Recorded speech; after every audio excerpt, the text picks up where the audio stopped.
Hello, in this video we're going to discuss the natural real rate of interest. Now, as you may know by now, the real rate of interest is simply the nominal rate of interest, the one that you read about in the newspaper or that you see on your credit card statement, adjusted for the rate of inflation. So we frequently use this expression to calculate the real interest rate. The real interest rate is equal to the nominal interest rate minus the inflation rate. In this example, the real interest rate is about 2%. In our economic models, we often compare the real interest rate to some reference level, the long run or natural rate of interest associated with normal conditions. So, for example, you may have learned already about the non-structural components of expenditures that include an interest rate response. So this interest rate response, we think of some portion of the expenditures that are linked to the real interest rate. So for example, consumption and investment. When the real interest rate is greater than the natural rate of interest, we spend less than our long run or normal amount.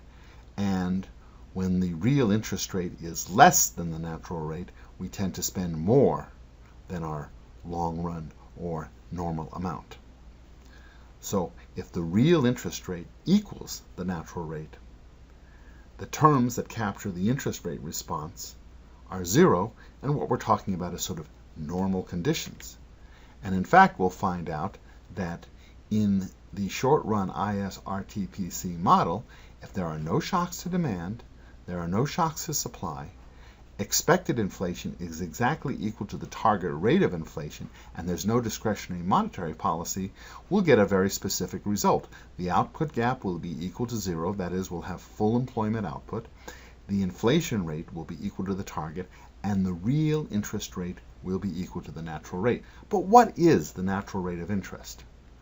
An answer, which is a good answer, is that the natural rate of interest is some long-run average real rate. Based on historical evidence, many economists believe that the long-run natural rate of interest is about 3%. However, other economists have noted that the average real interest rate has shifted over time. We can see that interest rates tended to be a little bit lower during the 60s and 70s.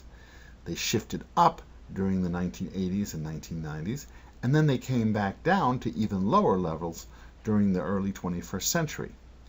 So what is normal or natural can change over time. Such shifts in the real interest rate reflect changes in the underlying economic conditions.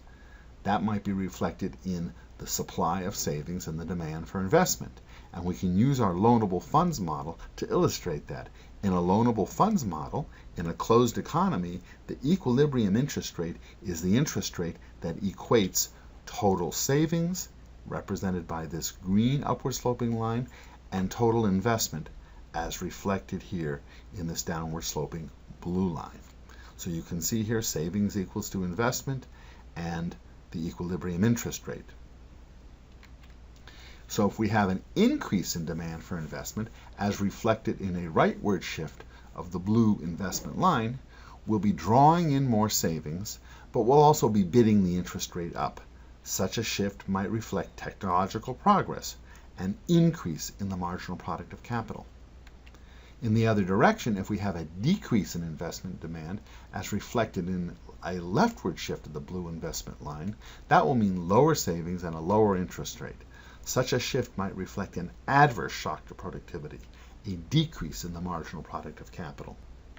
A decrease in the supply of savings, as reflected in a leftward shift of the green line, will mean lower savings as higher interest rates squeeze out investment. Such a shift might reflect a decrease in the public sector savings, for example, a higher government budget deficit. An increase in the supply of savings, as reflected in a rightward shift of the green line, will mean higher savings, providing more resources for investment at lower interest rates. Such a shift might reflect an increase in the public sector savings, a lower government budget deficit. The loanable funds model can thus help us link an economy's natural interest rate to its savings and investment condition. There is, however, a deeper rationale for the natural rate of interest, one that comes from the solo growth model.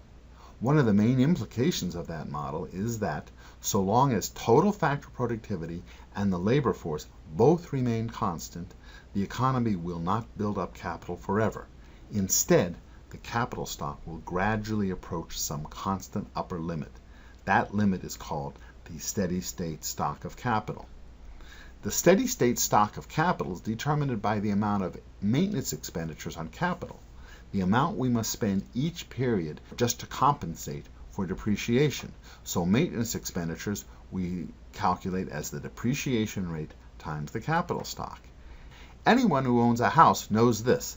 The larger the house, the more we have to spend on maintaining that house. A smaller house requires smaller maintenance expenditures.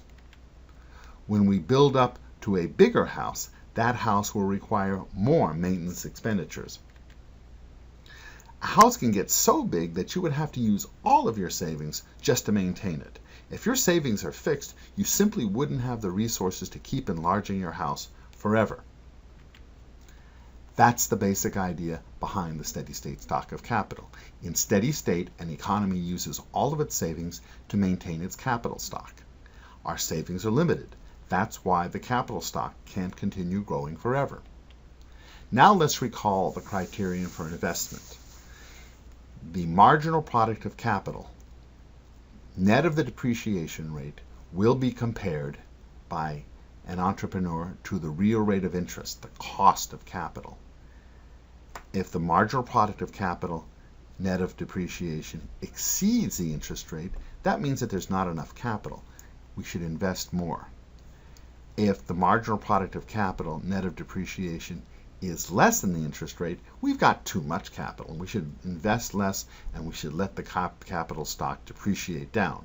So the optimal level is where the marginal product of capital, net of depreciation, is equal to the interest rate. Now we're going to link the concept of optimality and the steady state. So let's write the steady state stock of capital. Just call that KSS. This is this upper limit.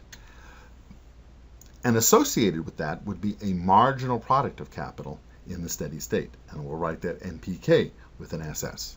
So the investment criteria in the steady state would be NPK SS net of depreciation and equal to the interest rate.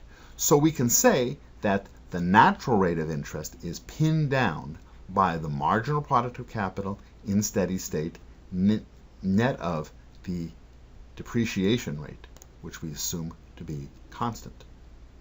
Here are your key takeaways. Economists often compare an economy's real interest rate to a baseline or reference interest rate, the natural rate of interest.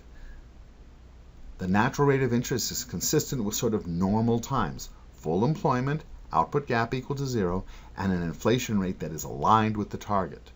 We can link the natural rate of interest to underlying conditions in an economy as reflected in a loanable funds model.